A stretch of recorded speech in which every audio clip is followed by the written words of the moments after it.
Well, first of all, did you hit the like button? So, as usual, my chatters, I am minding my business and I am trying to wrap my head around this Diddy thing.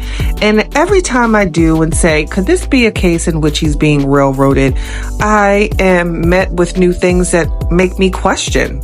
So, MGK, if you recall, when he first appeared on the scene, he had this hip hop feel, the next Eminem. Pink kind of did the same thing, if you remember. I'm a music buff. So when Pink came out, she had this hip hop feel to her with the there you go, looking pitiful, just because I let you go. Yeah, I never said I was a songstress, even though I probably was in my past life. But let's get into this interview with MGK, and we're going to have a conversation about that amongst other things. But pay close attention to what MGK says in this clip. Smoke something that Puff had gave me. It was as if I had partied like 3 nights straight. It was, I was doing crazy dance moves to the weirdest music for 20 minutes straight, like while he was on the phone, and I was just outside the window looking in while he was looking at me like, man, I just wanted someone to go to the airport, you know, just to last me so I can knock out on this flight. And he's like, yeah, I'm having my guy. So he goes down, comes back up with his stuff, and the guy shows Puff, and I was like, no, I'm trying to give him like he said the Snoop Doggy Dog is what he said he's trying to give me. So I was like, oh yeah, for sure. Long story short, he finally finds it, and he's like, oh, here you go. He's like, now my guy said take 4 hits and like stop. All right. You know, like he was like, come back up in 5 minutes. And I'm 5 minutes and like had a result for him. And then he's on the phone running his empire. Yeah. And you're dancing naked outside his window. So he says, in case you didn't hear it, the treat, the herbal refreshment that was provided made him dance in front of a window nude. Now, could it potentially be some sticky, icky? Possibly.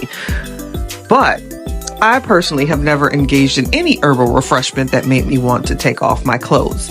Is it consensual? Absolutely. You asked about it. He told you. He gave you instructions. But again, it's another thing that leaves for questions, just like so many other of Diddy's connections. Kim Porter still leaves a question for me. And the fact that all of his artists, no one has reached the level of success as many other artists. It seems like when you sign to Badboy, your growth is stunted. I can't think of anyone outside of the late B.I.G. that would have had this millionaire status. And that's really unfortunate, because when you sign to a label, you would think that they're about to change your life. And it just doesn't seem like that's the case.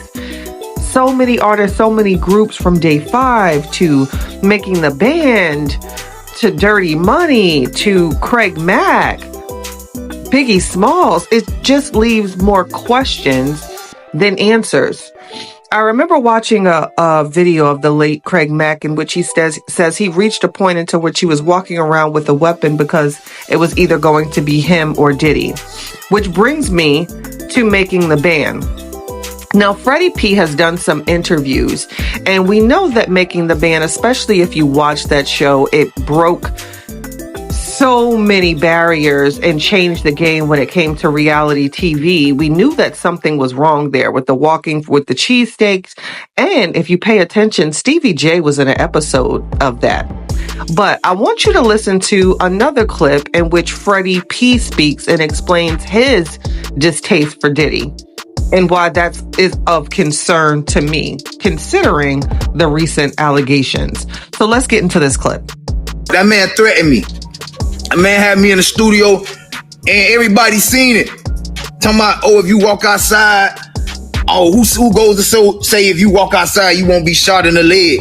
And then you got to think about it. You a hitter. So you like, now this nigga control your whole schedule. He can send you to Detroit and get you fucked up. So I left that. I wasn't comfortable with that no more. I wanted to kill that. So whatever stories niggas hear, you hear it from the goat mouth himself. Don't let no talk about me. A nigga terrified of me. Said if that nigga ever come to New York and we ain't invite him, close the studio. You know how I'm rocking, man. Stop playing with me.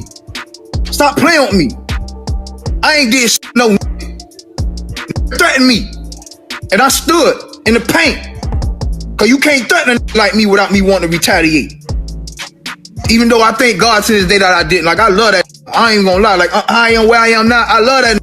But where I was then, that nigga was finna get it. I sat out there to 105 in the fucking morning to get it to your playboy. Now, I don't know about you, but I believe that man. That is a man that is clearly in his feels, and rightfully so, because to me, that's certainly a threat. And we've heard whispers of other threats.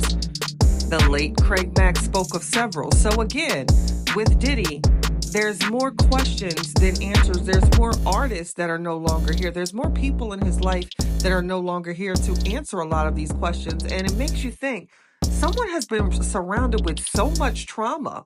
Look at how many people have perished around you or dismantled or life who are in disarray, and you seem to have no care about that. Now, when it comes to Stevie J, they've been friends for 29 years, and that's not to say a man and a man cannot be friends. Like, come on, we're not that immature. There's friendships with men, they need their brothers, they do. But Stevie J allegedly has a little cocaine situation going on. And we all know that cocaine is one heck of a drug and can make you do some strange things. So who's to say at these parties that things didn't occur? But I watch, and I urge everyone else to do the same. Pay attention to the people that's around someone, and you'll learn a lot. So Stevie J, if you follow him on Instagram, he's been speaking, but he's speaking indirectly.